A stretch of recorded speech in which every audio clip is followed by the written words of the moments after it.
Lost children in the woods, dead wolf in the woods, dead souls forever in the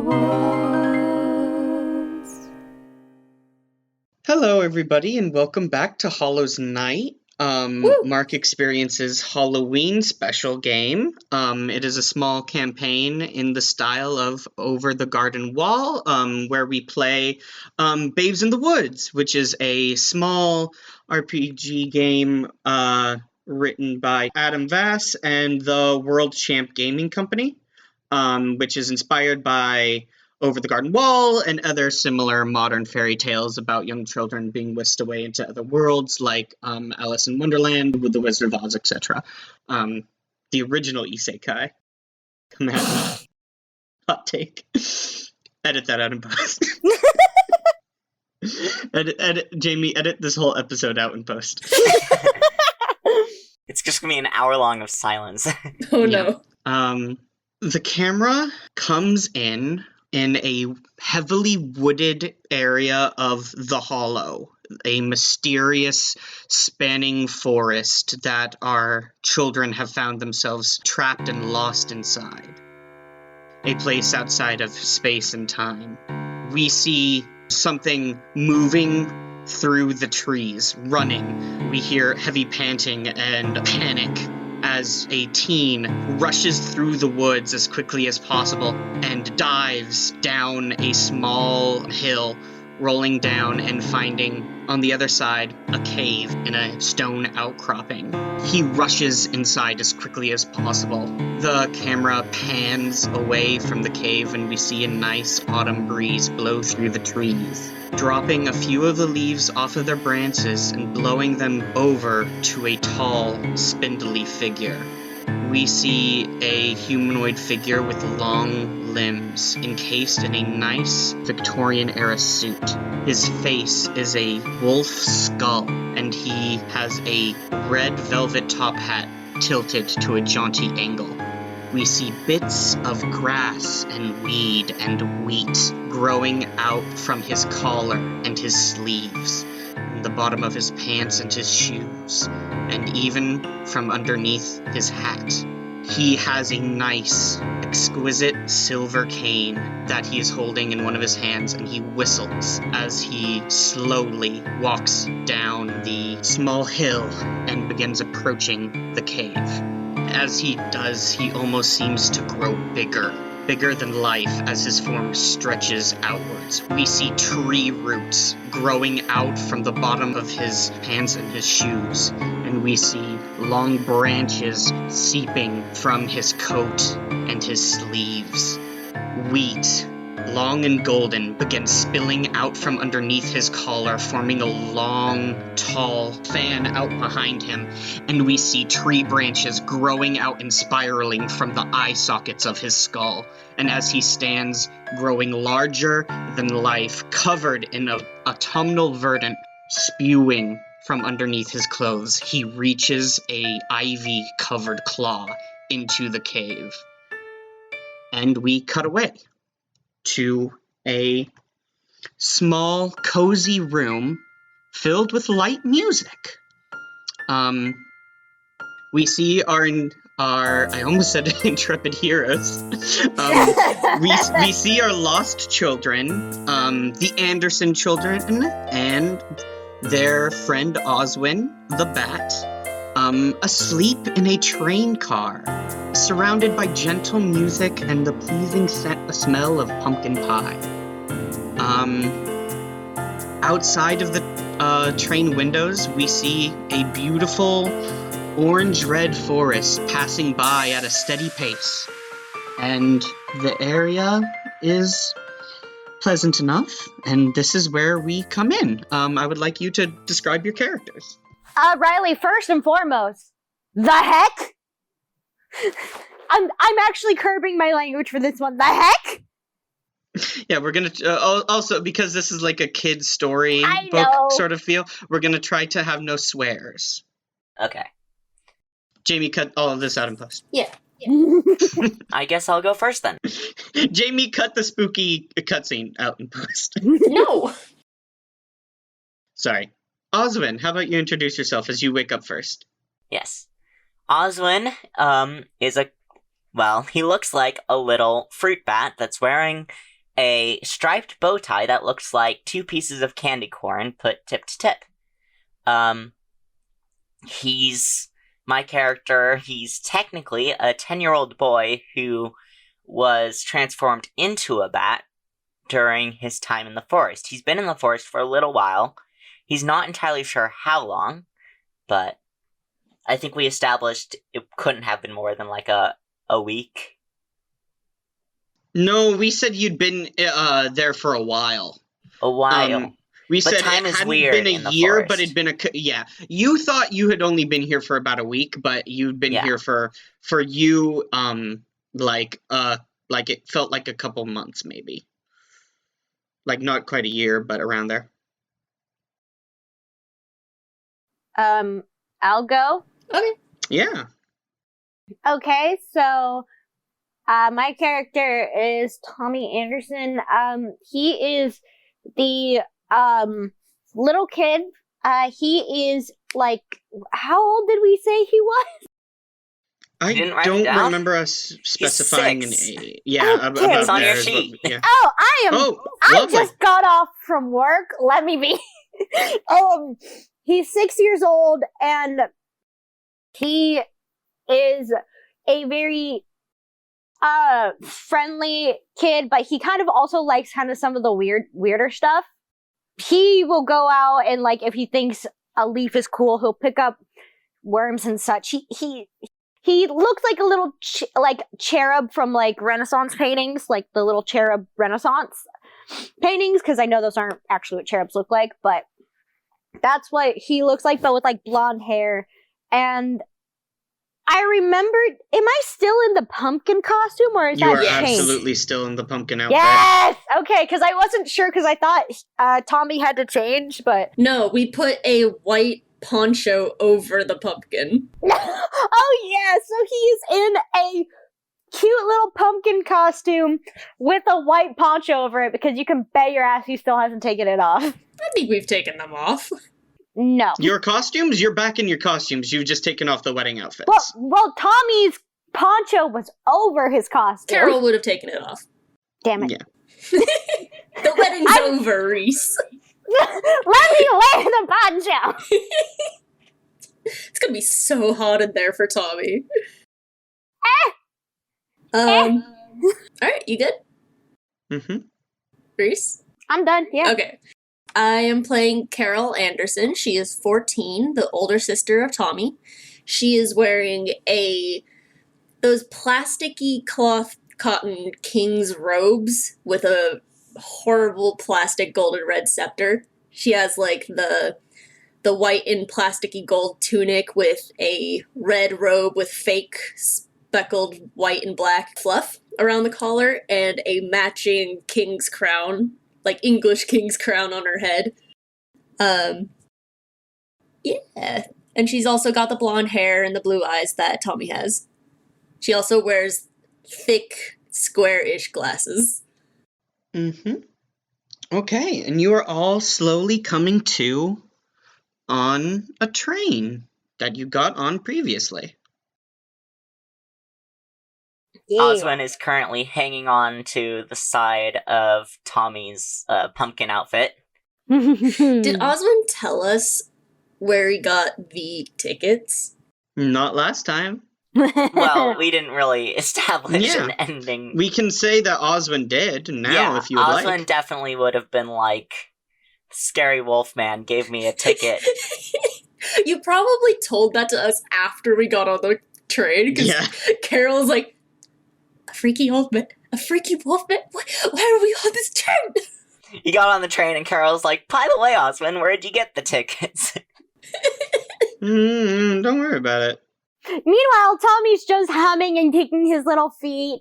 And definitely still, like, singing, like, the wedding tunes, like, humming them, but it's a little, like, off. Yeah. Tommy doesn't remember it. He's 6. Also, probably has no pitch. Oh yeah, absolutely that too. He's not. Oh, you said that we woke up here. Are we like in the bed part of the train where like there's just beds embedded into the walls? Yeah, are we in a bed car or just like a sitting car? You were in a sitting car. We woke up in like a seat. Mm-hmm. It's like got like nice cushions and like velvet curtains and stuff. Like it's a well appointed, but Are the train car, is it the room train car cushions, or is it like just rows of train seats? Like Harry Potter train.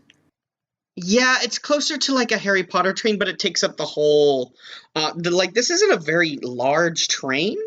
Like there's maybe 2 rows of seats in this like train that take up like along the sides of the wall. Okay. And like with the windows behind the top of the seats, and then there's an open walking space in the middle. Yeah. Oswin is gonna fly up and hang from one of the curtain rods next to the window. Oswin, you smell pie. Ooh. Yeah. He's hungry. He just took a nice, good nap, and he's hungry. So, you guys want to go look for some food with me? Yeah. You know when little kids are trying to kick themselves like down? Yeah, like a little And hop. so yeah, like he kind of like you hear and he gets down. And he gets down there and he's like, I did it! I did it!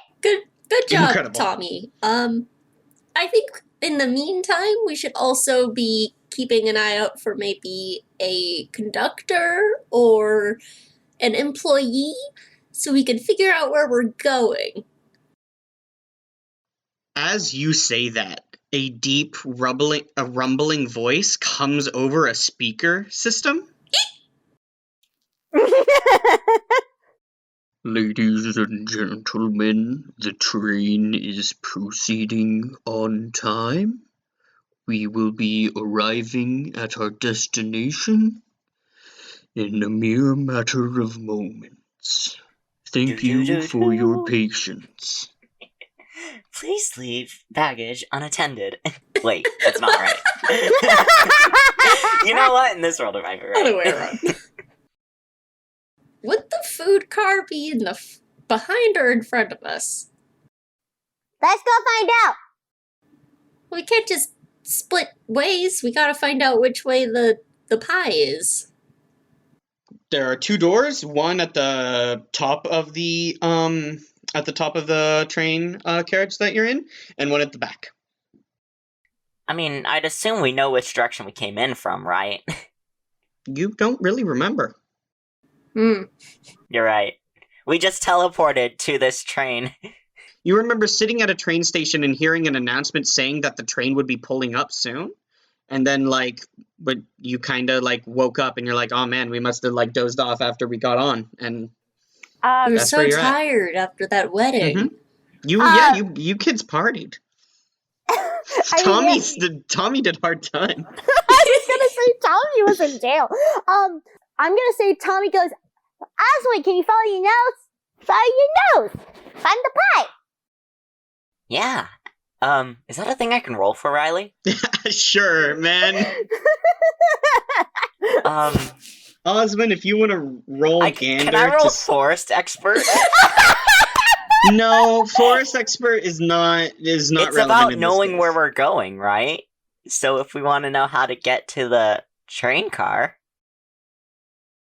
I believe it is referring to the world at large, not do I go one train car over or one train car over the other direction. You're no fun, Riley. I would like you Alright. to do What, do you want me to roll instead. Gander? Yes. Alright. At least that's one of the ones I have a bonus on. Or, not a negative on. So. I got an 8. Not bad. An 8 for Gander. What does that get ya? So I get to ask 2 questions. One answer will be true and the other will be a lie. Absolutely. Riley, are you sure that this is the... Riley, this doesn't seem to be the move that I should be asking if I want to know where to go. I feel that it is. What happened here recently? Who made the pie? If you want, I would say if you want to know what direction the pie went, what happened here recently is probably a good one for that. Where's the pie? What should I be wary of? Yeah. The pie! Yeah. I think I want to ask what happened here recently, as well as what here is not what it appears to be. Okay. Because we don't sure. currently remember which direction we came on, so. And I get to lie to you? Yeah, one Yeah. answer will be Oh, true, That's the other's a lie. incredible. Okay. I don't Just like lie. that. Nobody's baking a pie. You know that the pie cart probably headed from the conductor's area down, so it seems like the reason why the smell is so strong in here is because the pie cart just passed through here and went into the carriage behind you. We missed And it. what here is not as it appears to be, nothing. This is a perfectly ordinary, very nice train. Thank you Shut for up, making it so Riley. obvious. Yeah, I know which one's the lie. I know. Do we, I don't though? like. I don't want to Do lie we, to you. though? That's mean. Do we? Plot twist, the pie cart has not yet come through. Yeah. And there is actually nothing here. The pie pie is a started lie. in the caboose and went towards the conductor. I've got you now. You've solved my pie riddle. You failed my pie riddle. No. Failed it?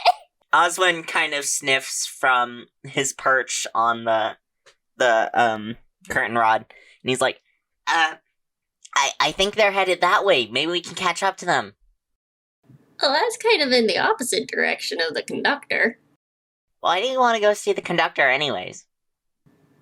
I don't know where we're going. I have left you with a conundrum. How dare you. Cackles the Marquis of the Hollow. What does it say on the ticket?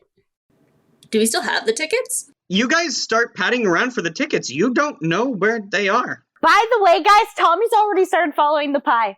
Oh, Tommy no. is out of here, yes. Oswin's like, the moment Carol looks down to start looking for the ticket, because Oswin's not carrying the tickets, Oswin's a bat. Oswin just heads after Tommy. Carol looks up to find herself alone in this carriage and just bolts after you The screaming. door just like closing behind them. I keep forgetting Carol has such incredible. bad anxiety because of Tommy. So you all move down one train car into the next carriage, and you see an almost identical train room to the one you were just in, save for the fact that this one is filled with people, and I'm using people in a very loose sense of the word. You see a snack cart being pushed by a Raggedy Ann doll that is the size of a human woman. 5'6", a 5'6" Raggedy Ann doll. And That's taller than above me. her, and she is in this cornflower blue dress with a little classic train dress, badge, and a little hat. And above her head is flapping a very large, bright scarlet red butterfly. And the Raggedy Ann is pushing this snack cart that has little pieces of pumpkin pie and cider, little tiny old-fashioned cookies wrapped up in wax paper, and little snacks and toffees, and also appears to have some form of coffee in a little thing that she can pour out.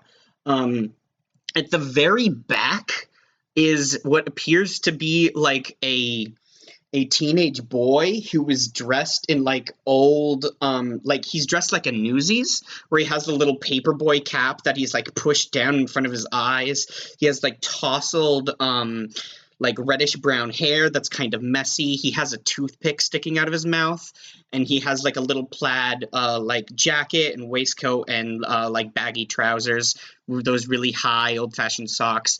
The thing that sets him apart from you as children is the fact that he has very large fairy wings spread out behind him. Okay, hold up. Yeah? This is our second episode. Mhm. And we're on a train. Yes. Chapter 2 of the Adventure Zone was Murder on the Rockport Limited. Shoot, Is this Angus MacDonald? No, he's he looks like a punk teen. But the No, Newsies outfit. This is our Angus MacDonald. This is The our cooler Angus Angus MacDonald. This is Christian Bale's character in Newsies, but like a fairy. And at the other, getting himself a couple slices of pumpkin pie is a large boar. Just black, shaggy, matted fur, like red eyes that are like facing different directions, and these like large pointed tusks. And he is dressed, in just like these very messy, like workerman, like tailor clothes, and he has like a little tape measure, and he has like a bag that sat next to him in the chair that looks like it has a bunch of cobbler supplies. And he has helped himself to 3 pieces of pumpkin pie, which are all on their own little dishes. So he is just stacking these little dishes on his arm. And that is what you see in this room. Oswin immediately flies over and, like, grabs onto the front of the cart and is like, trick or treat! Oh, Tommy sticks out his little pumpkin, his plastic pumpkin basket. He goes, trick or treat! The Raggedy Ann, like, turns and tilts its head and looks at you, and it just has those, like, painted-on circle eyes. And it just, like, looks at Oswin for a moment, and then slowly with a cloth hand reaches out and picks up Oswin and sets Oswin on Tommy, and then just puts 2 pieces of pie in Tommy's little, pumpkin candy holder. Oh, yeah! Just, like, drops them in. Oswin's immediately diving in after. And then, like, pours you 2 little tin cups of cider. oh. Carol, you better get in here or you're not gonna get any. Carol kicks the door down. Carol kicks the door down. Tiny little king just in the little, like, red robe with the white and black fluff around the collar. No, she doesn't do that. But she does run in and, like, stop panting right behind them. It's like, stop running off! The Raggedy Ann, like, silently turns and looks at you and just is staring. And, like, is not moving as this large boar helps himself to a 4th little piece of pumpkin pie. And he's, They've like, gotta be running out of pumpkin pie at this point. He's, like, wiggling his little hoof fingers, and he goes, Oh my gosh. "Oh, but of course, I see the children have chosen cider, which is an excellent decision, but I can't help but find myself being drawn to the coffee. Madam, what kind of coffee is it? Is it black, or have you added any milk and sugar?" And the Raggedy Ann's head slowly turns and looks at the boar.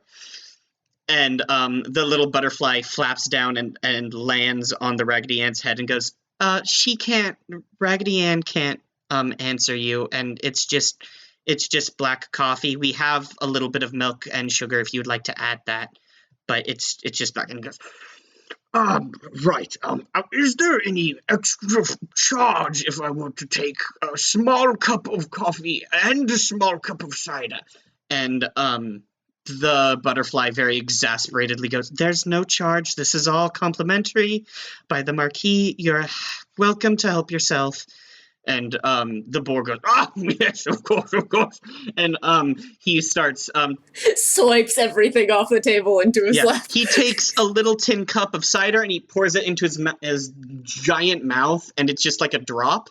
And then he sets that down and he takes a little bit of coffee and he pours that into his mouth, and it's just a drop. And he looks at his 2 empty tin cups and is so sad. Hi, Miss Butterfly? I have a question. There's no need to be formal. My name is Irene. Hi, how can I help you? Hi, Irene. We were wondering if you knew where this train is going to stop next. Oh, did you just miss the conductor? He assures us that we'll be stopping any moment. Do you know where? I can't say that I'm certain. We have a lot of stops, I would like to say Tommy is not in the conversation. Tommy is munching on the Yeah. Tommy and munching on Osmond the are just, like, sitting in a chair pieces of next to the pie. boar. Oswin's still in the pumpkin bowl, Yeah. eating the pumpkin pie in the Yeah. pumpkin bowl. Yes, excellent. It's fine. It's fine. It's fine. Sorry, I've been kind of keeping myself busy with the passengers on the train. I haven't really been paying attention to where we are in the tracks. But the conductor says that we're getting close, so we probably will be stopping any moment. Raggedy Ann turns and stares at you, silently. Carol just kind of tenses, nods, and slowly turns and sits down across from Tommy and Oswin. Carol doesn't get any of the train snacks? She probably, like, grabs little bits of crust from Tommy's because he's not eating that. Okay. Carol, you sit opposite of Tommy because Tommy sat down next to the boar. And the boar kind of turns and is looking at you, Tommy. And, like, is eyeing your piece of pumpkin pie and, like, licks his lips. And, like, leans down with his big wet nose. That boar is going to eat you. I say, small child, do you plan on finishing that? And he points at your tiny little slice of pumpkin pie. That you're in the middle of eating. Yeah. I mean, I'll share. And he breaks it apart and holds one out. Ah, how wonderful to see that children these days still know their manners. Excellent, excellent. And he reaches into his jacket pocket and he pulls out a silver knife and fork that are far too small for him. What? And he cuts off a sliver of pumpkin pie and, like, takes it and places it into his mouth and, like, licks his chops. And goes, Ambrosia, don't you agree? Does Tommy knows what that means? Good No. question. No, Tommy is 6, but he's just gonna nod his head like he understands. Carol's just like, tell me, Mr. Boar, where did you come from? Please, Mr. Ball was my fault. You can call me Beauregard. Boy, I'm Boy? going to kill you. I'm the town cobbler, you see, over at Hampstead, just a little bit up the tracks. Oswin pops his head out of the bucket and he's like, Hampstead sounds like a great place. Oh, it's excellent! Excellent, dear brat. Oh, the nightlife is fantastic. What restaurants, what cuisine, what food. I was in jail. Oh! You see on the other side of the train in, like, kind of the shadows, the teen fairy in the Newsy outfit kind of, like, smirks a little bit and, The like, not chews. Angus MacDonald. He's not! He's like a teen rowdy boy. That's He's what not I a said, sweet the boy. not Angus MacDonald. He, like, twirls. Not every, like, young person in a news cap is Angus On MacDonald, a train. Rowan. He's got fairy wings, and he looks like he's a rowdy boy. Carol, like, throws her hands up in the air. She's like, it was an accident. It was an accident. It was a misunderstanding.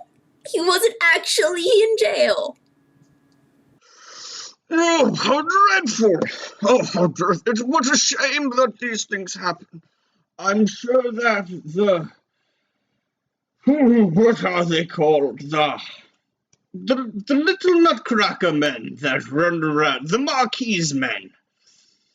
I'm sure that they do the best that they can, but of course, they make mistakes. They're not very bright fellows, I do say. Excuse me. And the cart has been slowly making its way towards the door, and Raggedy Ann freezes, and Irene goes, "Of course, sir. Is there anything else?" And he goes, I do believe that I could use another couple of smackaroos from your delightful little cart. and Irene sighs and goes, "Of course, sir."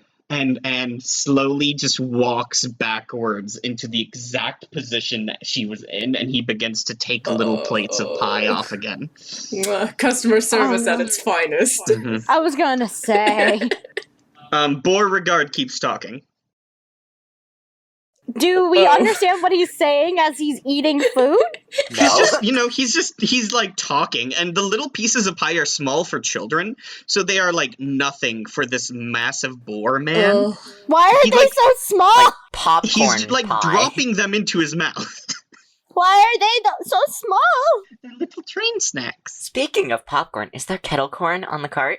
There absolutely is like old-timey kettle corn. Yes. Probably also wrapped up in a little wax bag. Mm-hmm. Yep, Oswald's gonna hop onto the cart and he starts like, he grabs one of those bags in his mouth and like flaps his way back over to Tommy. Irene like protests. She's like, "Excuse me, sir, you can't just." And she's immediately distracted by Beauregard, like trying to take one of the saucer, like the little saucer of milk that they've provided, and pour it into his coffee, but he has confused all the little tin cups he has, and so he's pouring milk into his cider, and Oh, Irene is now trying to no. stop this from happening, but it's too late. And she is a little butterfly. Tommy just is staring in like that childish horror of not knowing what is going on. Oswald Um, drops the bag into Tommy's bucket and is like, Tommy, I need you to help me open this. Okay. Tommy just You can't get the ding-dang thing open. no. Got a little twist tie. Kids just Yeah. don't know. Yeah, It's like no. it's the twine that it's like tied shut with is tied really tight, and your Yeah. chubby little sticky child Ooh. hands are immune to it. Carol Yeah. holds her hand out. Yeah, Tommy just holds it, just passes it and goes, "Open, please." Carol, you can't for the life of you undo this twine. What? It's like steel thread. What? Can I roll step up? You're a big kid and you have to protect those who can't protect themselves. I must feed this boy. This is for blocking or deterring attacks. This is Attack twine. on my little boy's health. Okay, if I did not let Oswin use their forest Okay. knowledge move to know where the pie is, I'm absolutely not gonna let you use step up to undo twine. Can I roll teeth? For like, What? I want to roll teeth. I use my teeth on it. As you go to bite it, you hear like, "Here, you can use this." The teenager on the other side with the fairy wings, he's walked over and he's pulled out a butterfly knife, Ah! and he like flicks and cuts the twine off, and then like spins it around and puts it into his pocket. Good lord. As it's in my mouth and I'm trying to pull on it, just No, knife in as your you're going to face. place it into your mouth. Tommy's eyes are now white, and he goes, "That was so cool." There's no need to act like animals. Can I see the knife? And Tommy's with his grubby baby hands. Oswald has dived into the bag of popcorn. I'm gonna Now roll that it's brace open. yourself on my pride. Yeah, sure, kid. And he tosses you the knife. Oh my Yes.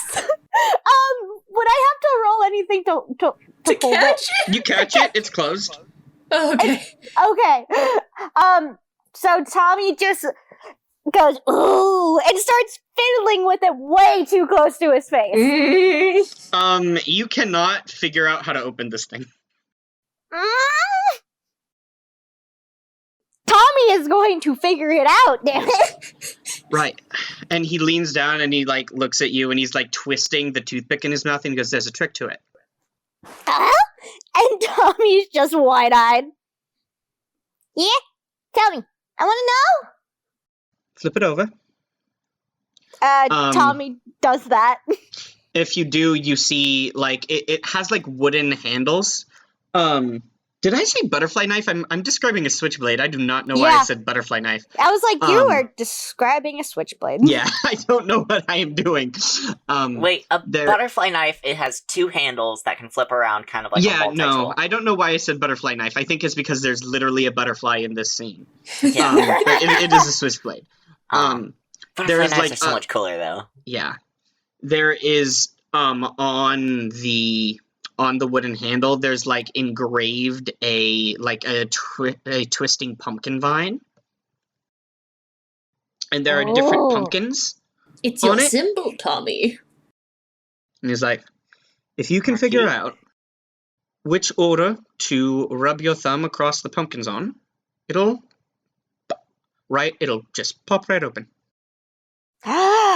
And Tommy, let me say, Tommy's still doing it incredibly close. How big is this fairy? He looks like he's like a 15, 16-year-old boy. Okay, so he's like our size. Yeah. Well, like Carol's size. Yeah. Yeah, Carol's Not- 14, so. I was Not just imagining Tommy. like a 1-foot fairy carrying a knife the size of itself. No, he's like the size of a human. Right. I do believe you've met Beauregard. My name is Herbert. And Herbert? you might be? I'm Tommy. Nice to meet you, Tommy. Charming little outfit you have there. Thank you. I picked it out myself. Exquisite. I'm Carol. Thanks for giving my 6-year-old brother a knife. Da-da-dee-dee-doo, doo-dee-doo, and he's just having the time of his life. Because in these woods, frankly, I believe every 6-year-old child should have a knife. I would like to say I love Herbert with all my heart already. Like, And you might be, and he looks at the little bat that is now chowing down on kettle corn. Yeah. Osmond, like, pops his head up like a piece of kettle corn just in his little bat mouth, and he drops it really quick, and he's like, I'm Oswin. And then he picks it back up and starts chomping on it. Oh. Right. Nice to meet you, Osmond, Carol, Tommy. He moves across and he sits across from you and he crosses his legs and like leans down and like slouches. Wait, so he's sitting next to me? No, he's sitting across from across the hall. the hall. Okay. Raggedy Ann and Irene are now slowly making their escape with a mostly empty cart. Beauregard sighs very sadly, reaches into his cobbler's kit, and pulls out a sandwich. And he starts to eat the sandwich. Okay, is it like a good sandwich, or is it a boring, like, bologna and mayo? Oh, it's a good sandwich. This thing is stuffed. Ooh. oh, damn. Well, Osmond's got his popcorn, so he's good for now. Yeah. Carol's stomach grumbles a little, but she looks away. Goes, so, how long have you all been on the train? Don't look familiar to me. Time is weird here, but I think we got here last night. Right.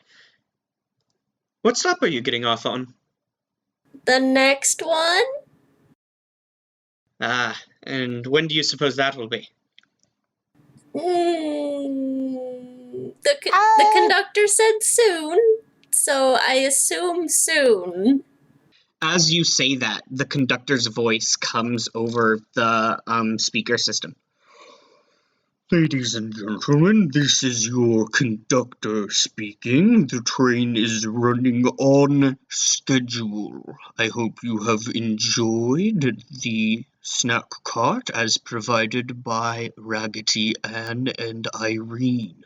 We will be pulling into the station in a mere matter of moments. Thank you for your patience. And the speaker system turns off again. Thank you, Mr. Conductor Man. Oh. I have a suspicion. Herbert's eye twitches. This might be a weird question, but has this train ever stopped? He shrugs. How did we get on the train? He chuckles and shrugs. How do we get off the train? He throws back his head and laughs. Oh dear. Why do we get the train? Who did we get on the train? I'll do you one better. Wise Gamora. Exactly. Herbert just like laughs. And he's like laughing really hard, and he like gets up and like rubs his eyes. He's like, "Oh, right, good one," and he walks out of the train car. I that wasn't a joke. And Beauregard puffs, and through a mouthful of sandwich, which he just kind of dropped into his maw, he goes, "Don't mind him. Didn't you hear the conductor will be pulling up to Hampstead shortly? I'm sure of it." How long have you been waiting for your stop? Oh, well, you know how these things are. Train rides are such... quite slow, aren't they? Listen, if we couldn't get off the train, wouldn't there be like a ton more people on the train? We're fine. This is exactly how murder mysteries go.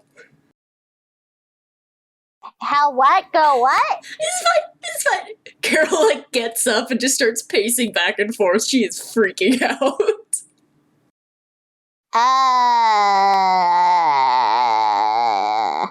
Hey, Tommy. What? I'm bored. Do you want to walk up and down the train? Yes! And Tommy's already out the door, still with the switchblade, mind you! Oh my God. Herbert did not ask for it! He cannot figure out if you're going to leave. Herbert Herbert left. Never Yeah, mind. he left without the switchblade. Yeah, because he was laughing so hard, he's just like, "Oh, go." He takes off. Tommy has the switchblade, and Mhm. Tommy is fiddling where he said to open it. Yeah, you're rubbing pumpkins trying to figure out how to open the switchblade. Okay, he told Tommy, so Tommy will figure it out. Which way does Tommy go? Following the train, following the food cart, or away from the food cart? There is only one door in this cart. This looks like it's the last one. Oh, okay. So they went back up to the front. Okay, you move back into the train car that you were all in when you woke up. And, Are there windows? there are windows outside, yeah. Can I open a window? No. Hmm. You can look out the window, though. Is there like a hatch on the top of the train? Because usually that's there. Not that you can see. Hmm. Is there a secret hatch in the floor? Not that you can see. Carol marches onward. Does Tommy go into the next car forward? Yep, this is Tommy's just continuing. Tommy Okay. doesn't care. You step into the carriage and you see this snack cart. Again with Irene and Raggedy Ann. In the seats you see Herbert, who is like still kind of like smiling to himself. In another seat you see two little beetles. One in a very nice like old pilgrim outfit, and the other in like a pilgrim dress. And they are sharing a seat together, these two tiny little beetles, the size of beetles. And then, in another seat, you just see a straight up skeleton. Riley! Yeah? Can I make an animal companion with the beetles? Please! Please! Again, they are wearing full outfits. I These are don't people care! beetles. You Yeah, can these only are do it people with like non-sentient ones. We're in a magic world, which what is non-sentient animals? Just a normal animal. There are normal animals. We have not encountered any so far. We'll find some soon. And I want an animal companion. So Tommy's just like, hi, what's going on here? And he's just kind of gesturing both to the beetles and the skeleton, like moving the arms. What's going on? The skeleton does not move. Of course It is just a skeleton in a seat. Just like I Is know it you just can't like see. draped over the seat? Yeah, Like it's not it even is like just upright? draped over. Yeah. Mm-hmm. I feel like Tommy goes, what happened to your friend? The beetles look at each other.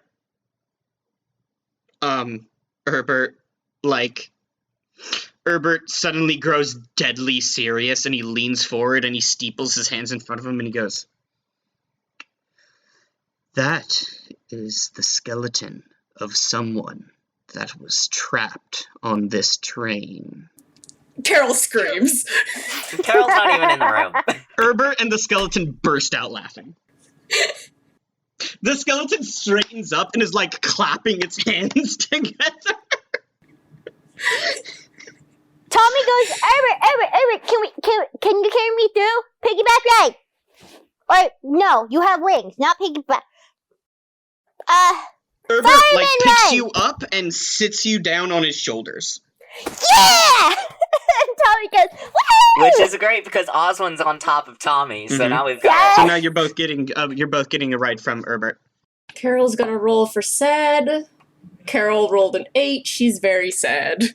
He goes, I would like to introduce you to my very dear friend Orwell. And Orwell, the skeleton, after it's done laughing, he goes,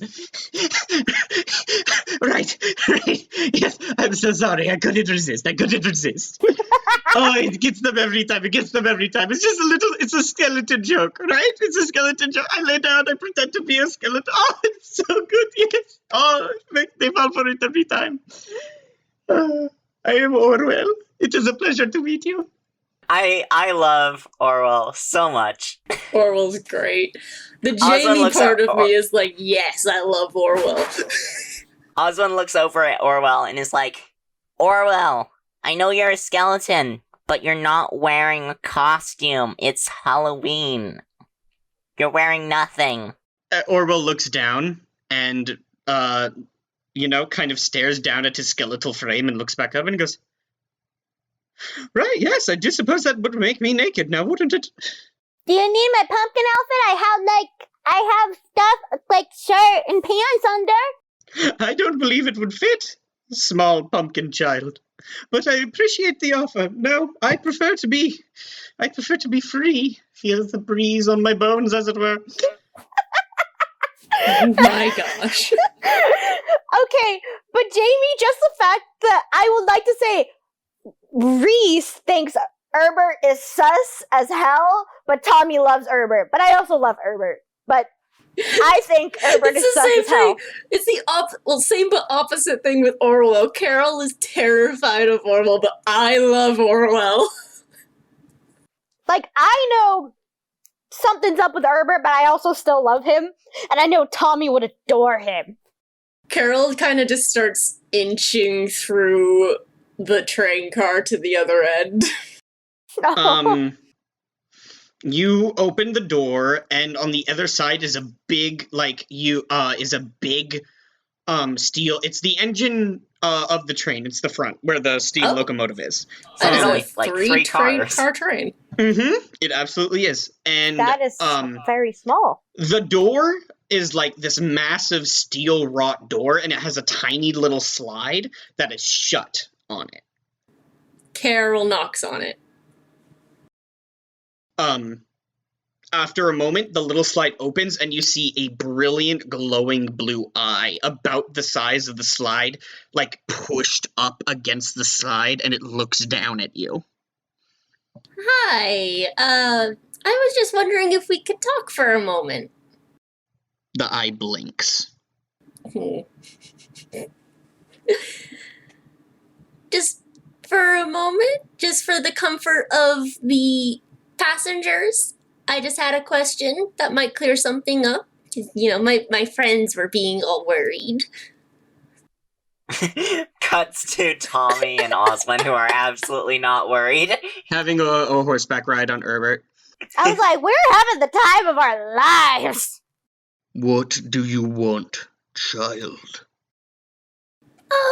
Well, just because of, my little brother being anxious and hyper, we were wondering what time you might think we will be stopping, just to get his nerves down a little.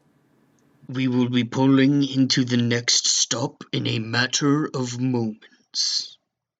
Yeah, it just seems like you've been saying that for a very long time. The slide is shut. So that's... Uh-oh. What if I kick down the door? You are like 14. The steel plate door? I was like, Yes. you are 14. You're gonna hurt yourself.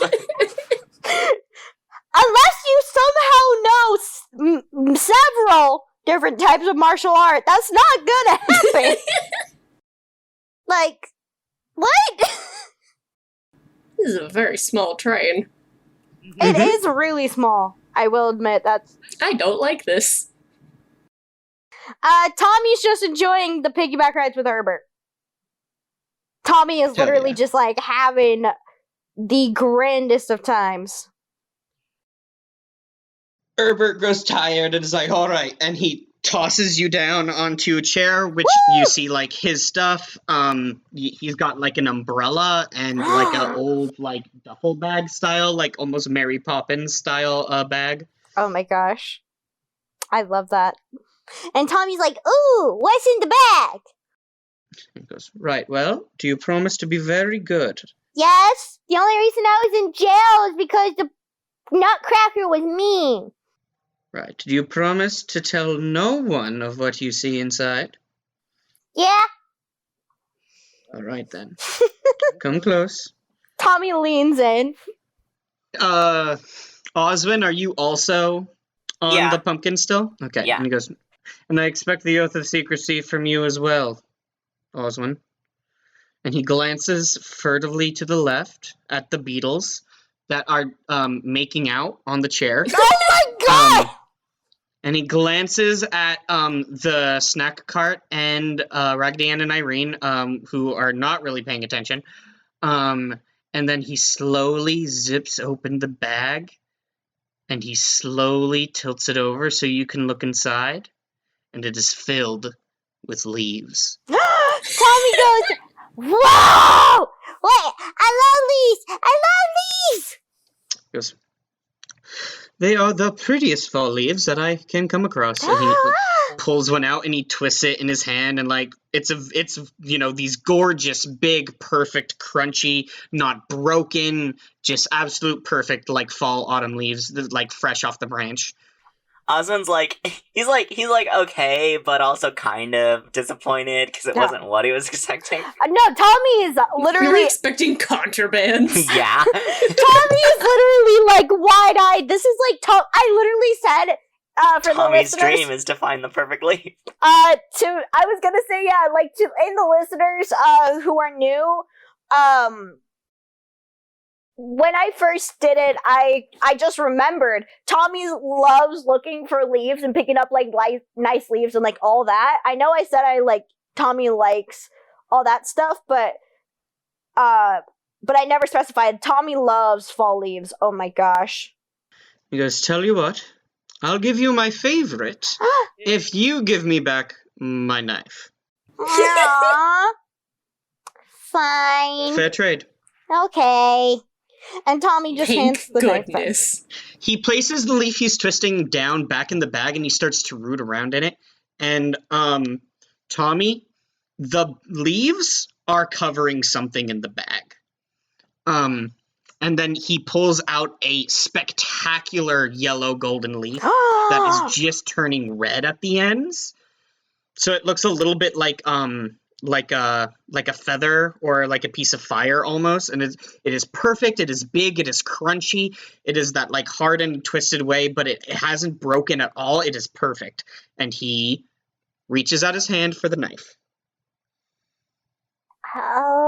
Oh.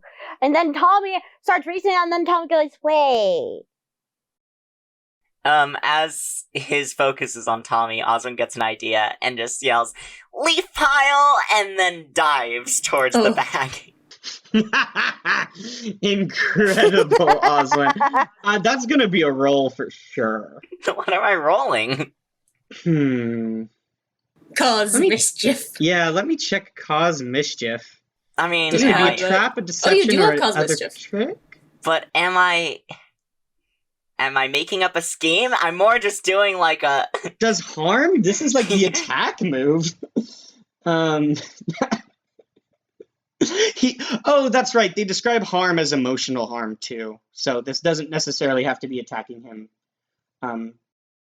Physically. Yeah. So, what? We'll do cause mischief, sure. Alright. He'll take 1 harm of emotional damage. Oh, I get to roll noodle? Amazing.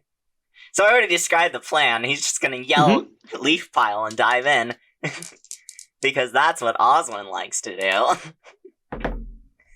And I rolled a 9. Nice. Nice. Your scheme works and does 1 harm, but any items you use are destroyed in the process. I'm not using items, so. But I could destroy your bow tie. No! What would destroy my bow tie? Whatever's You in the don't know, there bag. could be a If snake in anything, I here. feel like I'd crush a leaf or something. Yeah, you dive in, you crush leaves, you hit something hard on the inside of the bag. There's just like a layer of leaves placed on top. It's like a shoebox? It's not the comfy leaf pile I thought it No, would be. it's absolutely not. Like at the bottom of this bag, there's like there's a shoebox and like a doll, and like pieces of candy like tucked under the thing. Candy. And you hear Herbert go, "Right, well that's enough of that." And he reaches in, grabs you, and pulls you up and tosses you aside. He grabs his knife, tosses it into his bag, and he closes it. Wait! He takes 1 emotional harm. His eyes have grown cold and narrowed, and he goes, "I believe that's enough horseplay." And he gets up and goes, "I will wait for our next stop at the back of the train with the pig." And he Wait! kind of storms out. No! And Tommy runs after him because Tommy didn't do anything! Oh, he grabs his umbrella also. Yeah. All his Tommy things. rushes after and Tommy goes, "Wait, no! Wait! Did I get the leaf? I want the leaf!" You got the leaf. I did okay. I genuinely did not hear that. But Tommy's like, wait! You Carol didn't get the kinda- leaf. Grabs your shoulders like, I think it's best to let him have some alone time for now. Should Oswin have taken harm by being thrown out by... Considering I did get a 7 to 9. Yeah, I'll say you take 1 harm and Herbert takes 1 harm. Oswin kind of sits up like, that wasn't very nice. That hurt. He's hiding something. Yeah, a bunch of junk under leaves. Suspicious junk. I thought the leaves were the... Tommy has been bamboozled. Tommy has faced a deception. An adult has lied to Tommy. Tommy feels betrayed. Is that a thing adults can do? I know. Oswin sits up and is like, do you think if I broke a bone, Orwell can help me?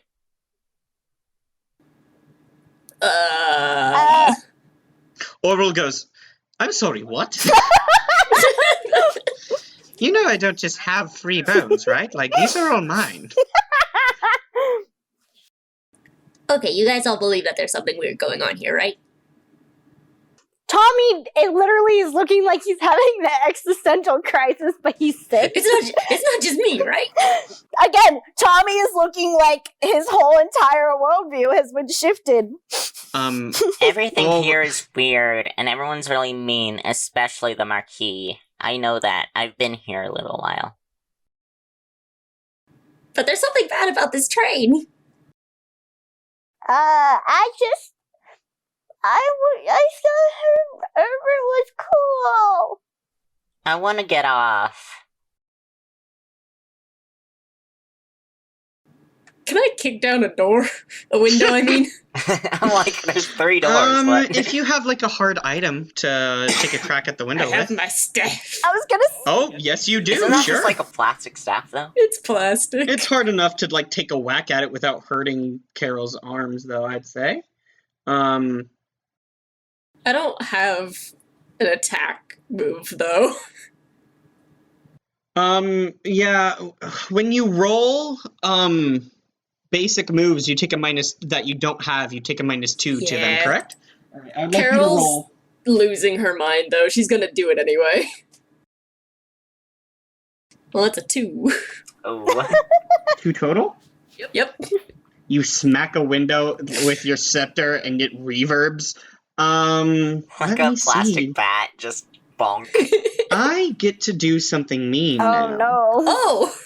Because you did a We're fail. gonna get thrown out for trying to vandalize property. In my woods? You did a fail? In my woods? There are no fails allowed in my woods. You snap your scepter right in half. No! Aww. No! I would like you to remove your item, please, Carol. Carol, do you have a Shakespearean quote for such a tragic moment? Probably do. Where is it? There's dramatic, situational. Yeah, I sorted them. I know, Final Territory. I remembered you added wedding. I would like to say, Yeah, I'm gonna do that one. which one? Carol's just like kneeling on the floor holding the remains of her scepter, which are just two large pieces of scepter, one in each hand, holding it like one would a lover that's dying. And she just wails, "Our doubts are traitors, and make us lose the good we oft might win by fearing to attempt." Tommy, kind of both used to this and also a little confused. He just goes to the steel door and knocks a few times. Same thing happens. The little slide is pushed open and a bright blue massive eye that fills up the entire slide presses out. Tommy goes, when can we get off of this? And I'm using grift because Riley's saying do something against their stuff. Wait, hold up. Shouldn't Jamie have gotten to roll recite poetry? Yeah, sure. Oh yeah. Can we cover that first before we... Yeah, we'll give Jamie can roll to recite poetry. Yeah. Girl, noodle. What am I adding to Plus recite 0. poetry again? Plus 0. Zero. And you know what? I will let you get your item bonus from this, so you get a +1. This is your scepter's last hurrah, as it gives you a +1 to reciting this poem. It's not enough. Aw. Got a 6. Oh no. Aw. 6 on a recite poetry. I get to take another DM. Well, Jamie gets 2 XP, so... Yeah, I was gonna Oh, say. yeah. Oh my gosh, Jamie! I'm almost leveled up. The big kid is almost a big kid. Um, Alright, sorry, Jamie. I should have not said anything. No, it's fine. I was hoping that, like, you'd have some dramatic revelation as your Yeah, stat ranks. I was hoping so too. Man. Carol, while you are wailing this poem, you are like on your knees and you're looking out the window, tears in your eyes, holding the 2 pieces of your scepter. The train passes by a town. You see a sign. It says, Toffeewell, established, population. When you're at Toffeewell, everything's sweeter. And you see a small town populated by cats.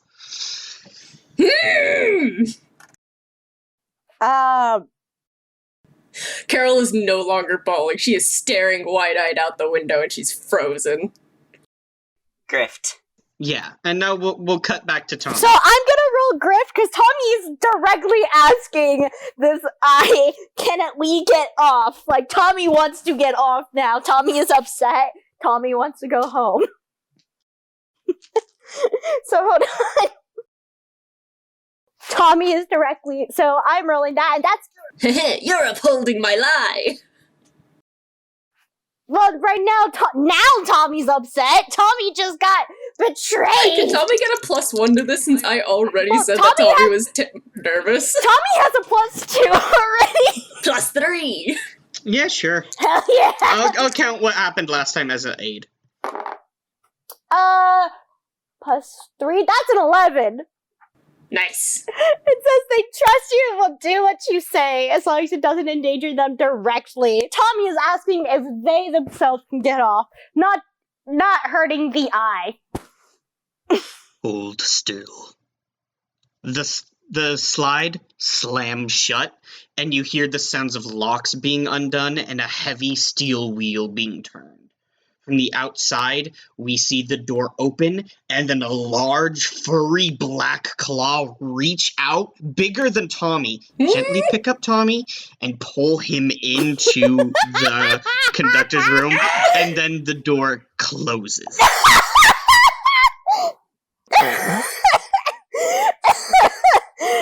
Tommy, you are in the conductor's. You're at the top of the train. You're in the train engine. You're in the conductor's area. You are being held in the paw of the biggest badger you have ever seen. It is this huge, enormous badger stuffed into a train conductor's outfit. And it is so big, it almost fills the entire room. To the side, you see a pantry full of little snacks and like a small little kitchen area. And up front, you see all the apparatus to keep a steam train moving. And you see a chair over on the other side. You ever see those pictures of like an animal being put into a cage that it's just a little bit too big for? So Yeah. It looks like a square, perfect cube of like fluff and fat, like being like pushing out the cage a little bit.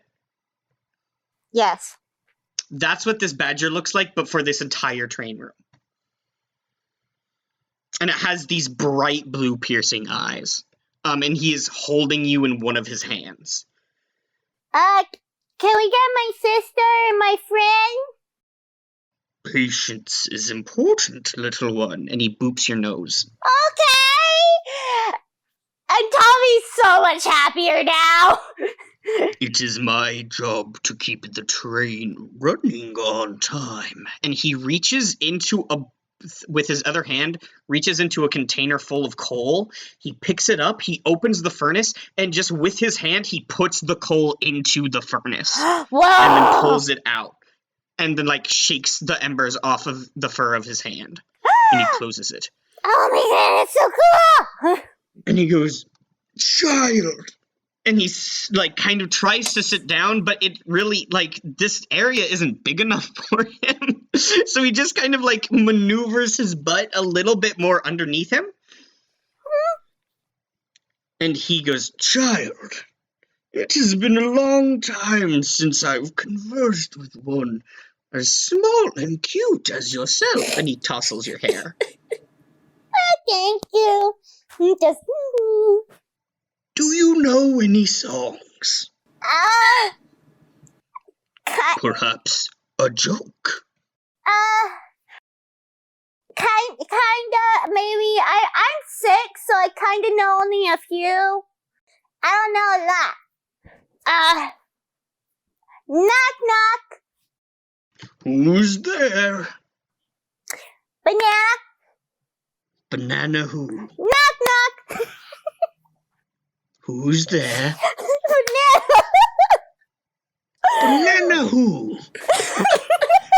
Knock knock. Who's there? At least he's patient. Banana. Banana who? Knock knock. Who's there? Orange. Orange who? Aren't you glad I didn't say banana? Oh! Incredible! This is the purest interaction ever on our show. This is the purest interaction. Delightful, delightful. You simply must stay here with me. We will tell each other jokes and sing each other songs to while away the hour. Okay. Tommy doesn't know.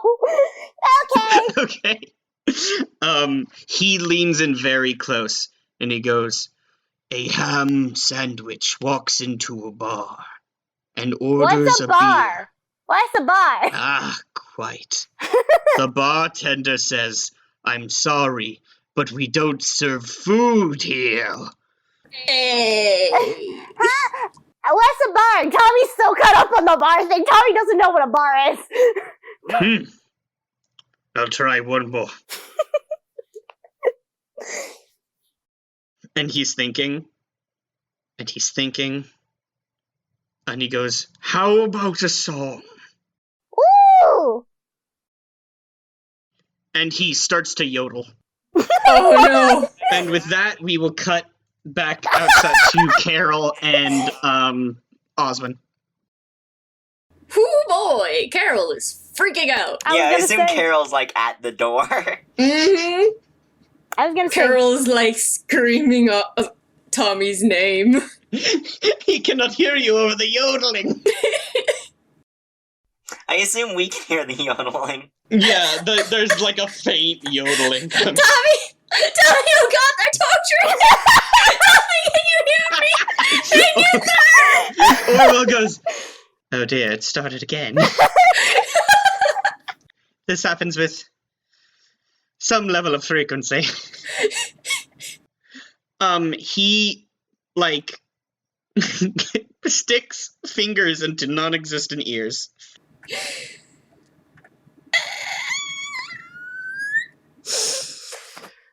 Oswin gets up on, like, Carol's, puffy king hat and is like, Carol, can you slide the little door open? Maybe? Carol, you can certainly I try. can Can try, you put yeah. your palm against it and, like, Mm-hmm. If you forgot to lock it, like Do I if have you to roll for that? if you played your cards right, you should be able to move it.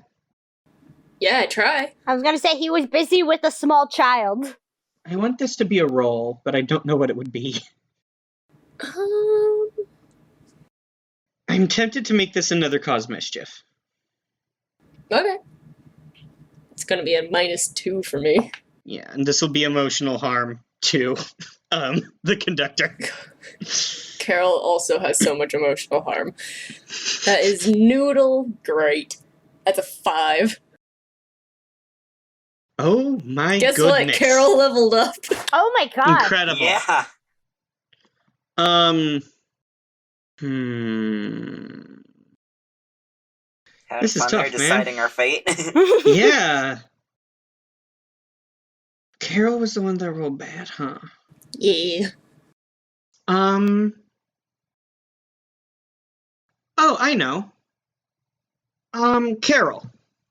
Yeah. When Oswin, not Oswin, sorry, Orwell, when Orwell gets up, and stretches, and goes, I think I will be moving over to the other car. Let's get a little, yodely in here for my taste. This is hard. I And love it. he turns to the two beetles, and he goes, sir, madam, and he tips an invisible hat, and he starts to walk out. You think, if you used Orwell as an item, you could probably break the window. We're not gonna do that, right? I might. You know, like a skull or an arm, if you pop it off and you toss it at the window, you imagine that could break it pretty easy. He's made out of bone. Give me one moment. Carol just has gone completely feral and stir crazy. I mean, to be fair, Carol's little brother is possibly in danger, so... Yeah, Okay. I was gonna say. Carol rushes over to him before he can leave, grabs his leg, stares into his eyes, and says, "Uneasy lies the head that wears the crown," tears off his femur bone and slams it against the window. Are you rolling hurt or recite poetry for that? I don't know.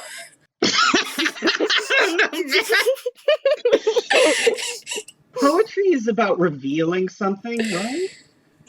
Yeah? We'll do hurt. Okay. Oh, which one's hurt? Hurt is steam. Good, I've got steam. I might need to change out this die. This one keeps rolling ones. I will give you a +1 from using Orwell. Okay. So it's good, a 10. Oh my god. Incredible. So, Carol, you recite this poem. You look Orwell dead in his eye sockets, and you whisper this poem, and Orwell goes, "Do it quickly." And then you rip his leg out. And he just like collapses into a pile of bones. And then you take his leg and you swing it and you smash the window and glass goes spraying out into the wind. You were like panting, you were holding this femur bone like a mad woman. Your hair is tousled, your glasses are askew. You like Hulk moded. It's like those tales of Mother who like got a surge of adrenaline and lifted a car. Oh my god. Carol like tosses the bone to someone. I don't know who. It's just like, I'm so sorry. Put it back together. You And toss climbs it back out the into the window. pile of Orwell and Orwell goes, I knew I should have taken a horse carriage. Carol's climbing out the window on top of the train. Oh my God. gosh! Oh no! Yeah, Oswald's not gonna follow that. Like, Oswald's tiny. He'll get blown off with a I was single gonna wind. say, Carol has gone completely feral. You were absolutely correct. Go, Carol, go! Go, One Carol, of Carol's go! fears is losing Tommy. Yeah, go for it. Oswald's cheering you on. Yay! Go, Carol! This will be Skidoo, I'm gonna say. I was gonna say that. Well, it's Steam, so that's something. Okay, so it's -2 plus 2, because I don't have that. So, plus 0, that's a 9. On a 9, you escape it, create a complication, you leave something behind, you take something with you, you create tracks, etc. Okay, you absolutely are leaving Oswin behind. Oh no! Yeah. Oswald's fine with And- that. Carol, in your haste, what you didn't realize is you didn't toss the femur bone back to Orwell. You still have the bone in your hand. Orwell! She's like climbing outside of it and like subconsciously using the bone to like stick into the grooves to like pull herself up, and she gets to the top, looks in her hand and goes, oh no. You hear Orwell's voice emanate from the leg bone. Oh! I go, easy there. I'm not a grappling hook. Or any kind of hook for that matter. For the moment you are, I'm so sorry. Well, it looks like we're two halves of a three-legged race at this point, madam. This is too good. I'm losing my mind. If you drop me off this train, I will be very miffed with you. I'm not going to throw you off this plane. Also, if Sorry. you break me on anything, I will also be miffed. If Orwell you is my new favorite character in anything at all. I love Orwell so Name much. any show, Orwell is the new favorite. Carol is going towards the steam train part. You crawl over, I think there's usually like an opening on the top to like Yeah. let out the heat. there is. Carol hops in. Oh my god. Carol, you land on the back of the biggest, fattest badger you've ever seen, who is in the middle of yodeling. Oh no! Carol uses Orwell's leg as like a choking mechanism. No! Tommy is clapping, you crazy woman! You unhand my brother, you demon! Carol! Ah, the conductor. Lovely. Chap, I have been meaning to speak to you about some of the amenities you seem to be lacking on your train. The conductor's like, And Tommy's like, Carol! Carol! And Tommy's like smacking his like, stop! Carol eases up a little. Okay, Tommy, thank goodness you're okay. I heard him torturing you. What? What? This is insane. This is absolutely wild. Flying in behind you is Irene, who is just like absolutely shocked. She's like, "Oh my gosh, conductor, I don't understand. She broke a window with that bone. She just threw it. She's got absolutely crazy. Oh, hello, Tommy. I'm so sorry. I didn't know. He kidnapped my brother. No, he didn't. I asked politely. And the conductor goes, I did no such thing. I asked big girl. He picked me out of the room. I have been spending time with this delightful child. He likes me I love his knock-knock joke. Oh! Carol slowly and just kind of ambles down his back. There seems to have been a misunderstanding. I'm testing my jokes, you see. And he leans down and he goes, "What do you get when you overfeed a coin?" What? What? "A plumper nickel." I get it now! I get it! Ah! And he claps his massive claws and it shakes the train. The force blows Irene to the side. I'm gonna go put Orwell back together. And she just leaves. After all that, she's just like, this is terrible. Carol, you open the door, you walk back into the first carriage in shame, you put these... The moment Carol opens the door, Osmond just dives in. A bat, delightful. And, perhaps the bat can sing the high parts and I will sing the low parts. I'm glad he can still sing after being choked. Sing? Yeah! Tommy's now humming the tune of the yodeling, and it's actually on pitch because yodeling is... Yodeling is already wild. Yeah. Carol, as you start to put Orwell back together, you're doing your best to put his pieces together. Orwell goes, "For the first time in a long time, I felt alive."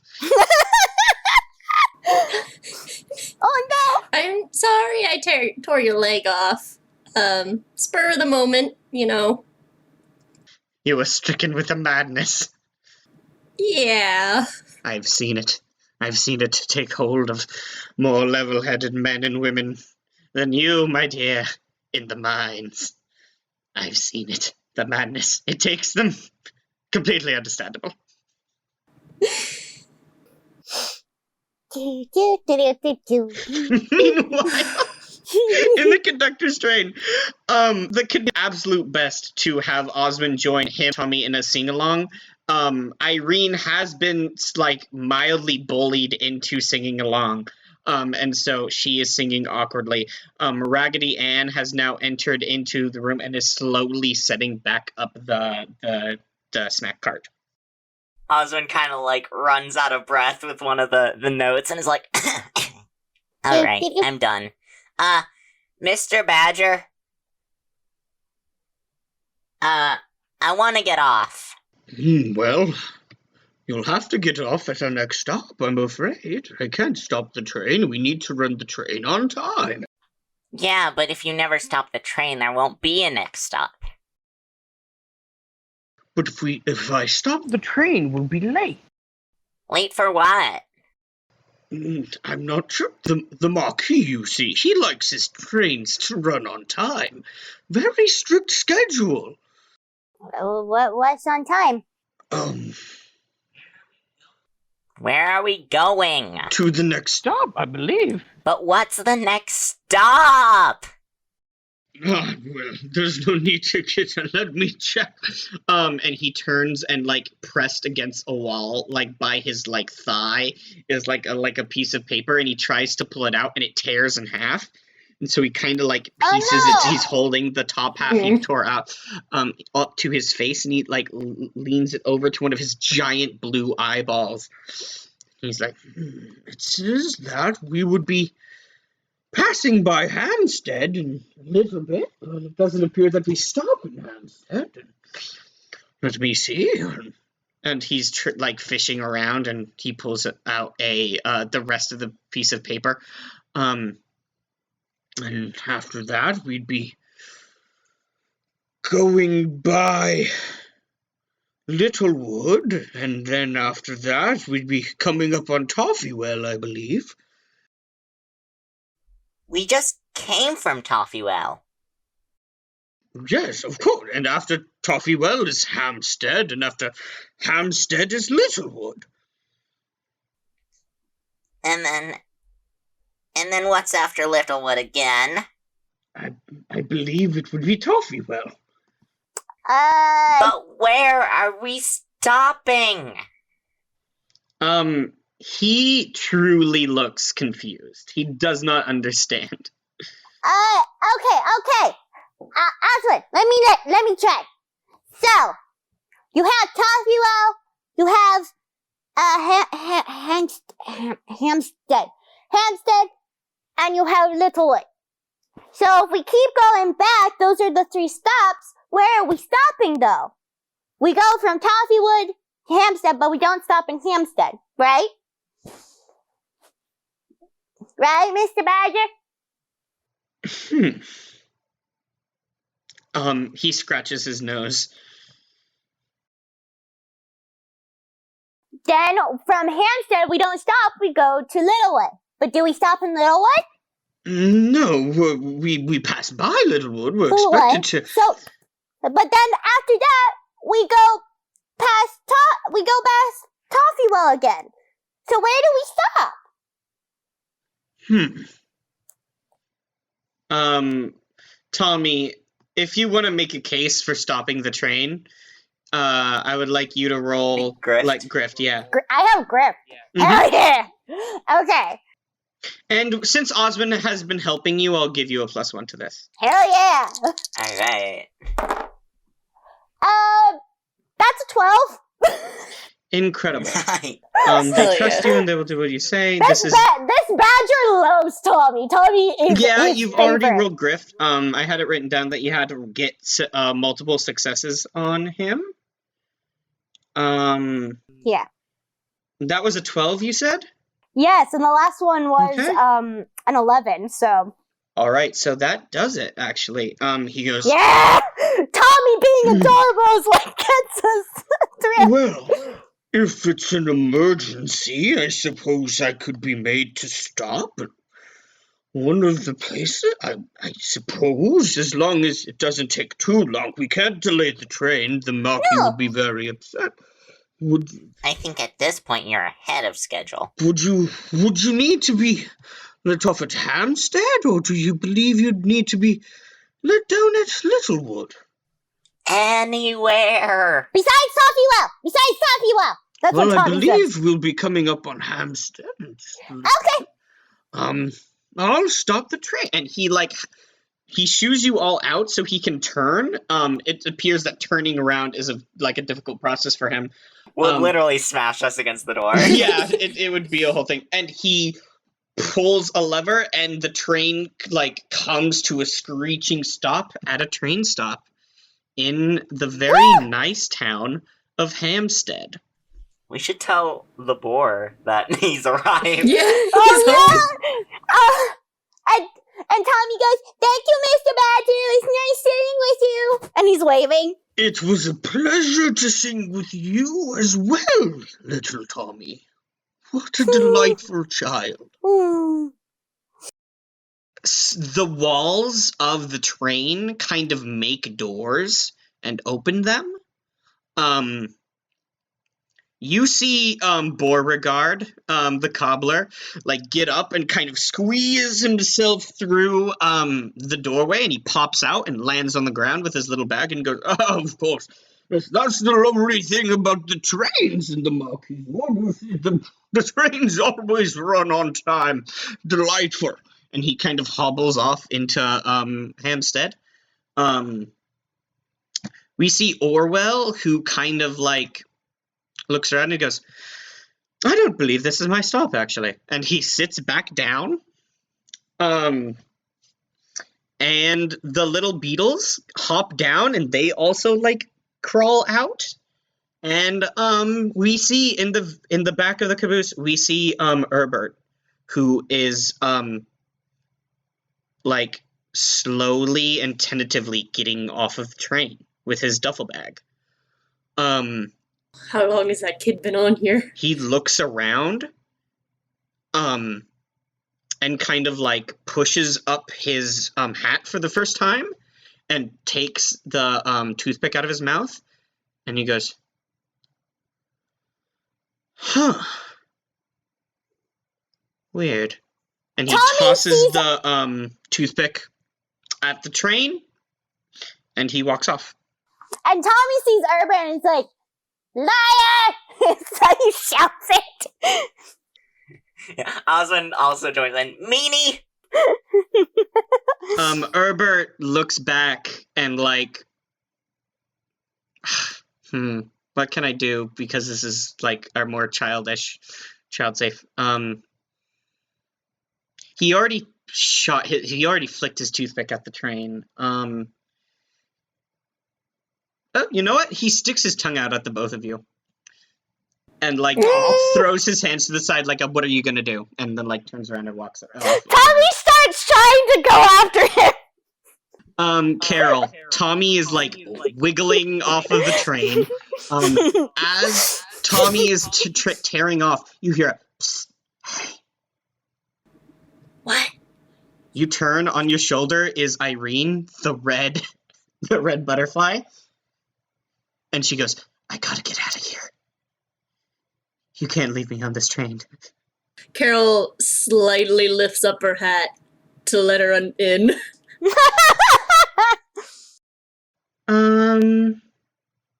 This absolutely has to be a move. What? Is it? Yeah, the conductor doesn't want Irene to leave. But the conductor's not seeing this. That would be what the role is for, to leave without the conductor noticing. Is this a grift? Or skidoo, or We're not running yet. cause mischief? I guess it's escape. It could be cause mischief. Cause mischief. I would also take skidoo. Can I maybe roll something I'm good at for once this round?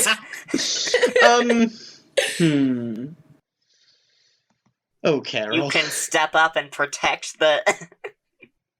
Oh, I would let you could. do that. Step up, yeah. Alright. But, I mean, skidoo is still something you're good at, JD. It's also steam. Yeah, but it's a -2 + 2, so it's a 0. What'd you get on step up? That is a 7. You protect your friend, but put yourself into imminent danger.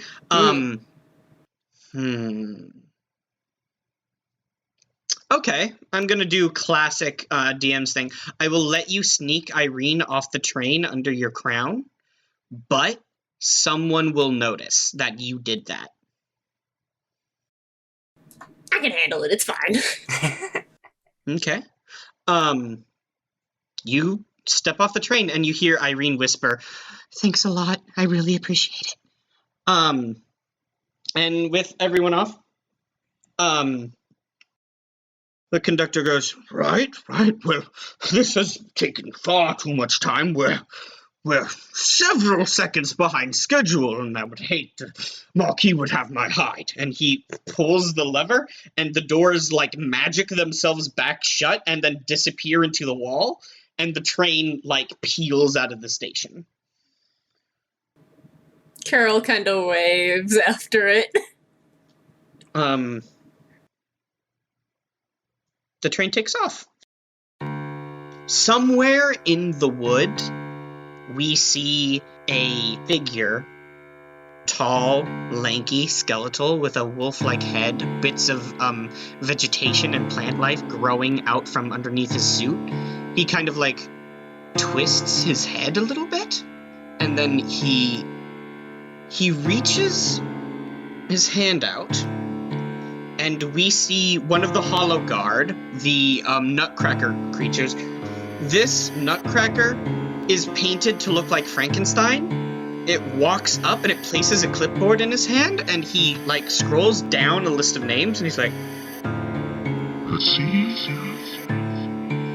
Carol, Oswin.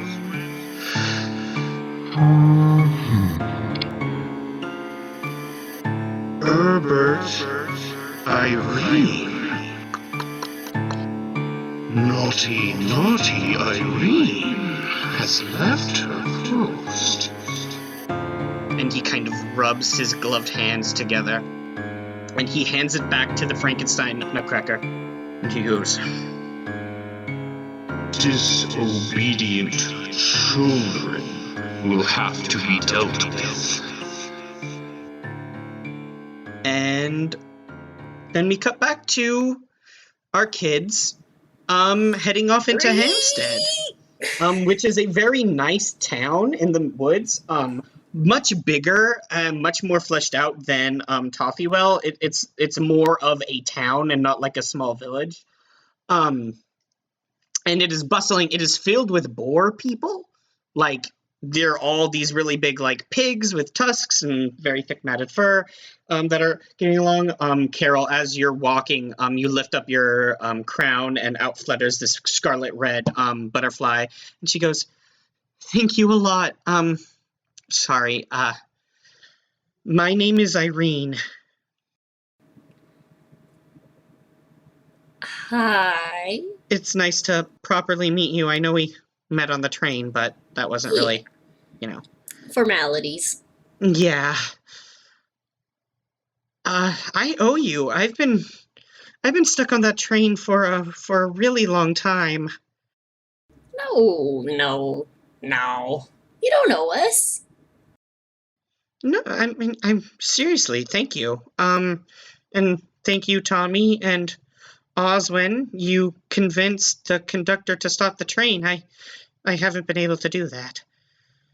Did you sit with him and just spend some time? Not just going through and doing job. I mean, sit. He seemed really lonely. That conductor was really dumb. I didn't know any of the songs. I mostly just know, like, the Backstreet Boys. No, I didn't know any of the songs. Yeah, I noticed. But he just was lonely. He just wanted to have someone talking to him. I guess. I was sent to the train to, find myself, I guess, and I ended up serving snacks with Raggedy Ann. Oh, shoot, Raggedy Ann. Is Raggedy Ann? Oh no. That's what Tommy was about to be like, is Raggedy Ann gonna say okay? I don't know. I don't know if, Raggedy Ann was, a person? I mean... So are you a person too? Like a kid?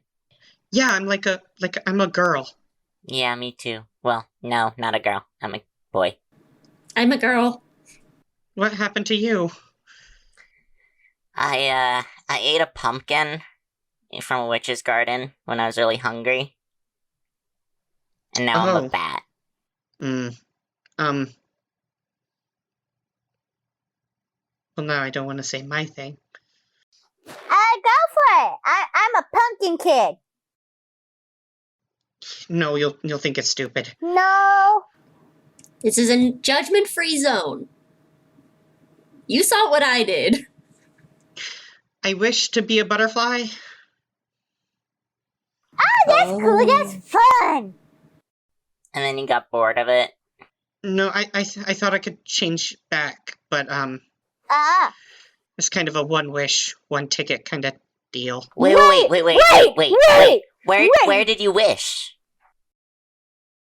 I don't know, somewhere in these woods. Like a wishing well? This whole place. No, not a wishing well. Okay. It was like a lady. I guess you could call her a witch. Where is this witch? I don't know, man. I don't know Somewhere in either. these stupid woods. I'm just trying to find out. Maybe she can help us get home. Yeah, I've kind of been looking for a cottage again, That's too. what I asked her. She said she couldn't grant that wish because it would go against her agreement with the Marquis. Why does everything go back to the Marquis? The Marquis is a meanie. Because the Marquis is big and... Yeah. He's a marquini. No. Oofa doofa. That's what my mom drinks. That was terrible. That's what my mom drinks. I love that. Well, anyway, I guess take off, or I could hang with you guys for a little bit, but I don't really know. I've never been to Hampstead before. Cool, neither have I. Huh, yeah. So the kids take off into Hampstead, and the camera pans out and starts looking out over this large, bustling town full of pigs. We see the Anderson siblings and Irene and Oswin wandering off. We see Herbert walking with purpose towards a nearby schoolhouse and throwing open the door, and the teacher and all of the children looking back at him. They are all boars and little pigs, and he scans the desks and then slams the door shut and storms off. And we see back on the train, we see Raggedy Ann offering Orwell the skeleton a little pumpkin pie, and we see a very large badger singing and making jokes to himself all alone.